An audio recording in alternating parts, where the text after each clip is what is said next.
आज हम इस वीडियो के माध्यम से जानेंगे कि फेशियल कैसे किया जाता है, क्या क्या स्टेप होते हैं, किस हिसाब से सारे रूल्स उसके फॉलो किए जाते हैं ताकि फेस पे टाइटनिंग आए, डीप क्लिनजिंग करे, स्किन ग्लोवी और ग्लासी स्किन दिखे।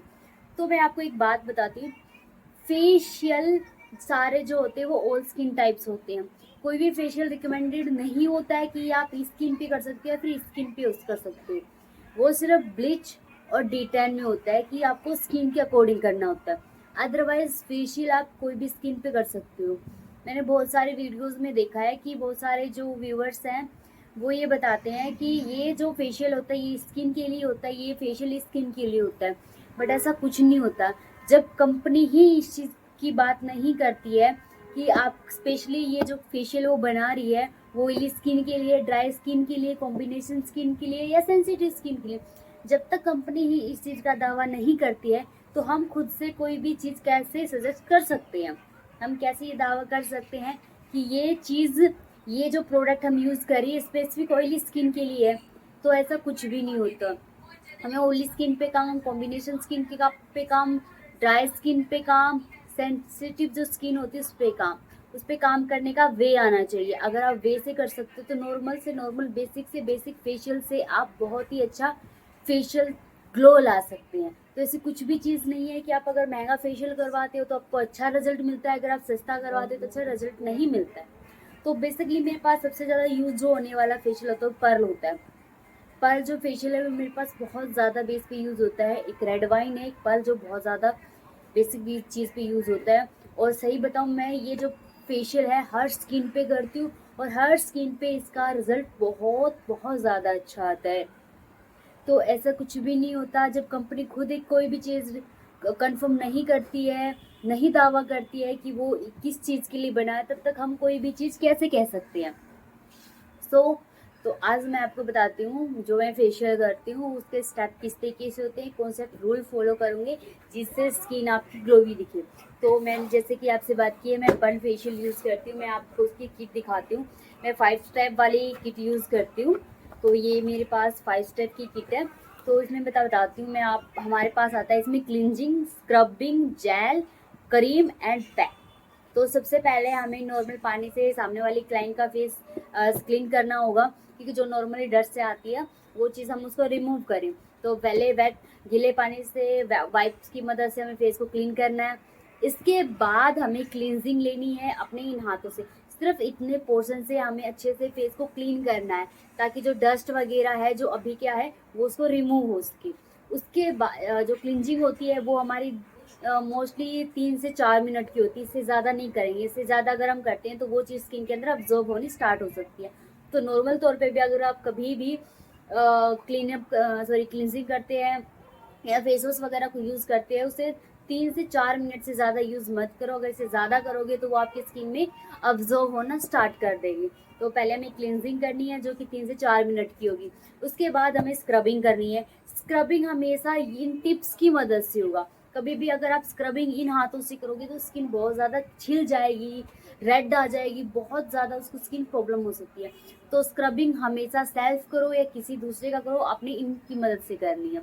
इससे ज़्यादा हमें इनकी मदद से स्क्रबिंग नहीं करनी है। और स्क्रबिंग हमेशा ऊपर से ऐसे इस तरीके से नहीं, नीचे की तरफ नहीं करनी है। अगर नीचे करोगी तो स्किन हमारी नीचे की तरफ आएगी। ये हमेशा इस तरीके से नीचे, ताकि जो हमारी स्किन है वो ऊपर की तरफ पुश होती रहे। ठीक है, तो इस तरीके से नोज की साइड से, नोज के ऊपर से, फोरहेड से, हमारा ये वाला जो एरिया होता है ज़्यादा पिगमेंटेड होता है, फोरहेड ज़्यादा होता है और नोज का ये एरिया। तो स्क्रबिंग मोस्टली हमें यहाँ ज़्यादा करनी होती है, इस तरीके से और इधर। ठीक है, तो इस तरीके से हम फेस पे स्क्रबिंग करते हैं। और इसके साथ फिर हम क्या करते हैं, इसके बाद white heads black heads remove करते हैं। जो हमारे पास white head black heads remover, जो जो इंसान जो भी टूल यूज़ करता है उसकी मदद से हमें एस्ट्रीजेंट लेना है, अप्लाई करना है, पुश करना है। जैसे भी वाइट हेड्स या ब्लैक हेड्स होते हैं उसकी डायरेक्शन के अकॉर्डिंग उसको निकालना है। इससे क्या होता है कि अगर डायरेक्शन के अकॉर्डिंग कोई भी चीज़ हम करते हैं, रूल फॉलो करते हैं, तो एक तो पेन नहीं होगा, ऊपर से निशान नहीं पड़ेगा। तो केयरफुली इस चीज़ को करना है। तो अगर आपको यूज़ करना नहीं आता है टूल तो इस चीज़ को आप स्किप कर सकते हो। अगर आपको यूज़ करना है तो आता है तो आप इजीली इस चीज़ को यूज़ कर सकते हो। ओके, तो इसके बाद हमें अच्छे से वाइप करना है। वाइप करने के बाद हमें यूज़ करनी है क्रीम। क्रीम की जो मसाज जो होती है वो हमारी 10 से 15 मिनट की होती है। तो क्रीम को अच्छे से हमें मसाज करनी है, क्रीम को अप्लाई करना है। और आप रोज़ वाटर भी यूज़ कर सकते हो, सिंपल वाटर भी यूज़ कर सकते हो मिड मिड में अपने हाथ को गीला करने के लिए, क्योंकि क्या होता है क्रीम अप्लाई करते हैं वो बहुत जल्दी ड्राई हो जाती है। हम ड्राई स्किन तो घिस नहीं सकते, तो क्या होता है कि हमारे अच्छे से हाथों पे क्रीम भी लगी होनी चाहिए, ताकि हम प्रॉपर वे में प्रॉपर तरीके से अपने हाथों की मूवमेंट कर सकें। जितने अच्छे से आपके हाथों की मूवमेंट होगी उतना ही अच्छा फेस पे ग्लो आएगा। तो इस तरीके से हमें हाथों की मूवमेंट करनी है, और कोई भी स्टेप आपको नीचे की तरफ इस वर्ड में नहीं करना है। फेशियल हमेशा ऊपर की तरफ होना चाहिए।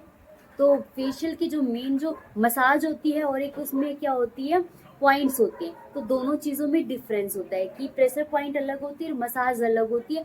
जो मसाज जो होती है वो रिलैक्सिंग का काम करती है कि हाँ आपकी बॉडी को रिलैक्सिंग करती है, ब्लड सर्कुलेशन अच्छे से चलाती है। और जो प्रेशर पॉइंट्स होते हैं उससे आपकी बॉडी रिलीफ होती है, जिससे आप सारा स्ट्रेस से क्या होता है कि सारा दिन का आपका स्ट्रेस होता है उस चीज़ से आप रिलीफ करते हैं। अगर आपको पेन हो रहा है, हेडेक वगैरह हो रखी है, तो उस चीज़ में अभी आपको रिलीफ मिलता है। दोस्तों 10 से 15 मिनट की आपको क्रीम से मसाज करनी है। उसके बाद आपको क्रीम को अच्छे से फेस से वाइप कर देना, निकाल देना। अच्छे से फेस से क्रीम निकाल देने के बाद बारी आती है तो जेल की। तो जेल की आप अच्छे से 20 से 25 मिनट तक मसाज दे सकते हो। अगर आप टाइम के अकॉर्डिंग काम करते हो तो 20 से 25 मिनट की मसाज उसमें अच्छे से दे सकते हो कि और जेल को तो हमें स्किन में अब्जॉर्ब करवाना होता है, तो अच्छे से हमें प्रॉपर वे से स्टेप बाय स्टेप हमें मसाज करनी है, और मिड मिड में हमें प्रेशर पॉइंट देने होते हैं, जिसको रिलैक्सिंग थेरेपी भी बोल सकते हो आप। प्लीज रिलैक्सिंग थेरेपी इसलिए क्योंकि इससे ना बॉडी जो होती है वो रिलैक्स होती है। तो जेल की आपको प्रॉपर तरीके से मसाज देनी है। और इसके बाद हम एंड में करते हैं पैक। पैक जो होता है वो 10 से 15 मिनट का होता है। और सबकी मैं एक बात बता दूँ आपको, सबकी जो पैक की डेंसिटी होती है वो सब कुछ अलग अलग होती है। मतलब किसी का बहुत जल्दी स्किन में अब्जॉर्ब होने लगता है, किसी के वाइट वाइट परत सी आ जाती है, किसी का रूखा रूखा सा हो जाता है। तो सबकी जो क्वालिटीज़ होती है वो पैक की अलग अलग होती है। तो आपको ध्यान देना है, फिक्स टाइमिंग नहीं होती है पैक की, कि आपको 10 से 15 मिनट रखना ही रखना होता है। पैक में ऐसा है कि आप पैक को सेमी ड्राई होने के बाद उसको निकाल सकते हो, टाइमिंग चाहे जो भी हो। तो इसी के साथ हमारा फेशियल डन होता है। अगर आप किसी को भी प्रॉपर स्टेप जानने होते हैं तो कमेंट कीजिए।